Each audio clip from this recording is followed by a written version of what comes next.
ಎಲ್ಲರೂ ಮಂಜು ಮನೆಯ ಸ್ವಾಗತ. ನಾನು ಇವತ್ತು ನಿಮಗೆ ತಿಳಿಸಿಕೊಡ್ತಿರೋ ದಪ್ಪ ಮೆಣಸಿನಕಾಯಿ ಗ್ರೇವಿ. ಯಾರು ಮೊದಲನಾಗಿ ನನ್ನ ವಿಡಿಯೋ ನೋಡ್ತಾ ಇದ್ದೀರಾ, ಪ್ಲೀಸ್ ಸಬ್ಸ್ಕ್ರೈಬ್ ಮಾಡಿ, ಶೇರ್ ಮಾಡಿ, ಲೈಕ್ ಮಾಡಿ, ಸಪೋರ್ಟ್ ಮಾಡಿ. ನೋಡೋಣ ಬನ್ನಿ.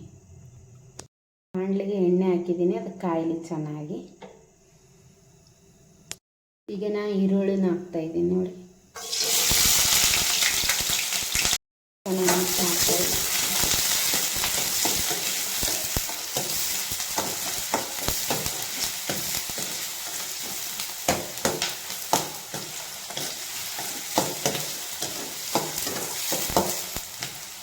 ಚೆನ್ನಾಗಿ ಫ್ರೈ ಆಗಬೇಕು.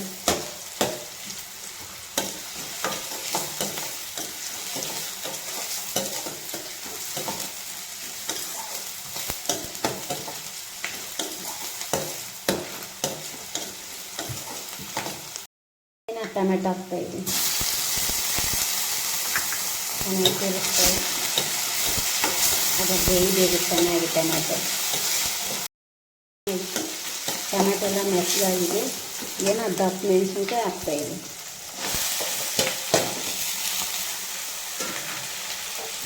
ಚೆನ್ನಾಗಿ ಮಾಡ್ತಾರೆ. ಈ ಥರ ಬೇಯಿಸಬೇಕು. ಈಗ ನಾವು ಸ್ಪೈಸಸ್ ಹಾಕೊಂಡು ಈಗ ನಾನು ಧನಿಯಾ ಪೌಡ್ರ್ ಹಾಕ್ತಾಯಿದ್ದೀನಿ, ಸ್ವಲ್ಪ ಹಾಕ್ತಿದ್ದೀನಿ. ಈಗ ಖಾರಕ್ಕೆ ಕೊಡಿ,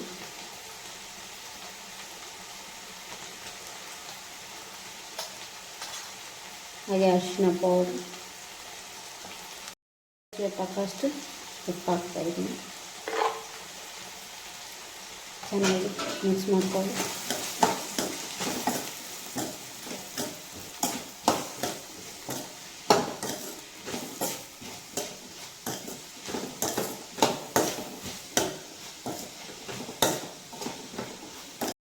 ಮಿಕ್ಸ್ ಮಾಡಿದ್ದೀನಿ. ಸ್ವಲ್ಪ ನೀರು ಹಾಕ್ತಾಯಿದ್ದೀನಿ.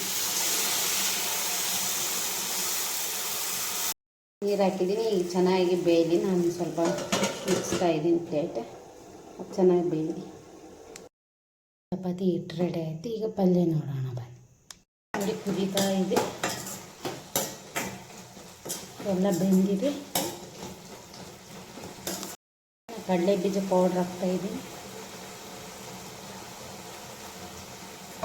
ಮಿಕ್ಸ್ ಮಾಡ್ತೀನಿ. ಕೊತ್ತಂಬರಿ ಸೊಪ್ಪು ಹಾಕ್ತಾಯಿದ್ದೀನಿ, ಚೆನ್ನಾಗಿ ಮಿಕ್ಸ್ ಮಾಡ್ಕೊಳ್ಳಿ.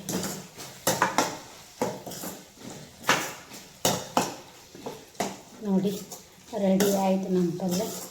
ಈಗ ಬೀಟ್ರೂಟ್ ಚಪಾತಿ ಮಾಡ್ಕೊಳ್ಳೋಣ.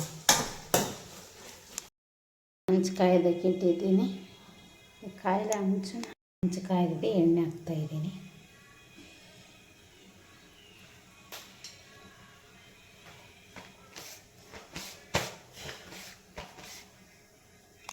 ಚಪಾತಿನ ಹಾಕ್ತಿದೆ ನೋಡಿ, ಎಷ್ಟು ಚೆನ್ನಾಗಿ ಬಂದಿದೆ. ಯಾರು ಬೀಟ್ರೂಟ್, ಯಾರು ಹಿಮೋಗ್ಲೋಬಿನ್ ಕಮ್ಮಿ ಇರ್ತಾ ಅವ್ರಿಗೆ ಈ ರೀತಿ ಮಾಡಿ ತಿನ್ನಿಸ್ಬೋದು ನೋಡ್ರಿ. ಅವ್ರು ಬೀಟ್ರೂಟ್ ಜ್ಯೂಸ್ ಕುಡಿಯೋಲ್ಲ ಅಂದರೆ, ಅವ್ರಿಗೆ ಇಷ್ಟ ಆಗಲ್ಲ ಅಂದರೆ.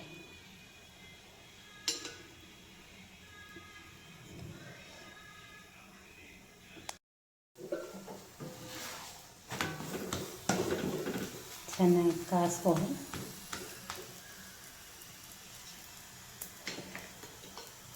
ಎಣ್ಣೆ ಕೊಡ್ತಾ ಇದ್ದೀನಿ.